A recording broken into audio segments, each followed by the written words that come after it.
আল্লাহর দরবারে অনেক বেশি। এখন তুমি যদি গুণগত মানুষ হতে চাও, তাহলে মানুষের কি গুণ এটা তোমার ভালো করে বুঝতে হবে, অনুধাবন করতে হবে। উদাহরণত বলা যায়, আমি যে মাইক দিয়ে কথা বলতেছি, মাইকের গুণ হলো আওয়াজ দেওয়া। লাইটওয়ালা লাইট বানাইছে আলো দেওয়ার জন্য, আলো দেওয়াটাই হলো লাইটের গুণ। পাখাওয়ালা পাখা বানাইছে বাতাস দেওয়ার জন্য, বাতাস দেওয়াই হলো পাখার গুণ। মাইকওয়ালা মাইক বানাইছে আওয়াজ দেওয়ার জন্য, আওয়াজ দেওয়াটাই হলো মাইকের গুণ। যদি আওয়াজ না দেয় তাহলে এটাকে লাঠি মেরে ফেলে দাও, কারণ এটা কোনো দাম নাই। বাতিওয়ালা বাতি বানাইছে আলো দেওয়ার জন্য, যদি আলো না দেয় তাহলে এটা গুণের বাতি না। পাখাওয়ালা পাখা বানাইছে বাতাস দেওয়ার জন্য, যদি বাতাস না দেয় এটা গুণগত পাখা না। আর মানুষের কি গুণ? আল্লাহ বলেন, আমি আল্লাহ মানুষ বানাইলাম সিগারেট টানার জন্য। হ্যাঁ, ওয়ামা খালাকাতুল জিন্না ওয়াল ইনসা ইল্লা লিয়াবুদুন।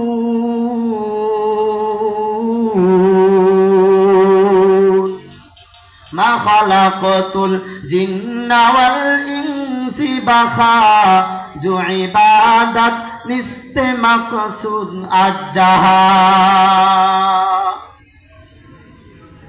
ভাইরা আমার, আল্লাহ বলেন, আমি আল্লাহ মানুষ বানাইলাম আমি আল্লাহর ইবাদত করার জন্য, আমি আল্লাহর পরিচয় লাভ করার জন্য। ইবাদত কি? দুনিয়াতে আসার পর থেকে মৃত্যু পর্যন্ত আপনি যা করবেন সবই হলো ইবাদত। তবে আপনি যা করবেন, যা কিছু বলবেন সবই হবে আল্লাহ তাআলার সন্তুষ্টির জন্য। আপনি যা করবেন, যা পড়বেন সব হবে নবীর আদর্শ অনুযায়ী। আপনি নামাজ পড়বেন, এটাও ইবাদত। আবার আপনি নামাজ পড়বেন না, এটাও ইবাদত। 5 বেলা নামাজ আদায় করবেন, ইবাদত। সূর্য উঠে উঠে ভাব, সূর্য ডুবে ডুবে ভাব, এমন সময় নামাজ না পড়া ইবাদত। রমজান মাসে রোজা রাখা ইবাদত, ঈদের দিন রোজা না রাখাই ইবাদত।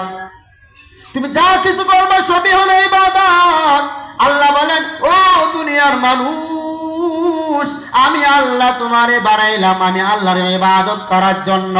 আর এই ইবাদতটাই হলো মানুষের গুণ। ইবাদত কি?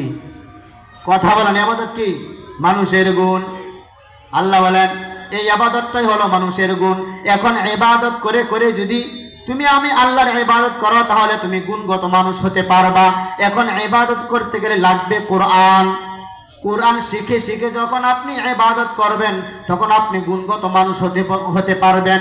তাহলে বোঝা গেল গুণগত মানুষ হতে গেলে লাগবে ইবাদত, আর ইবাদত শিখতে গেলে লাগবে কোরআন, আর এই কোরআন শিখতে গেলে লাগবে উলামায়ে কেরাম।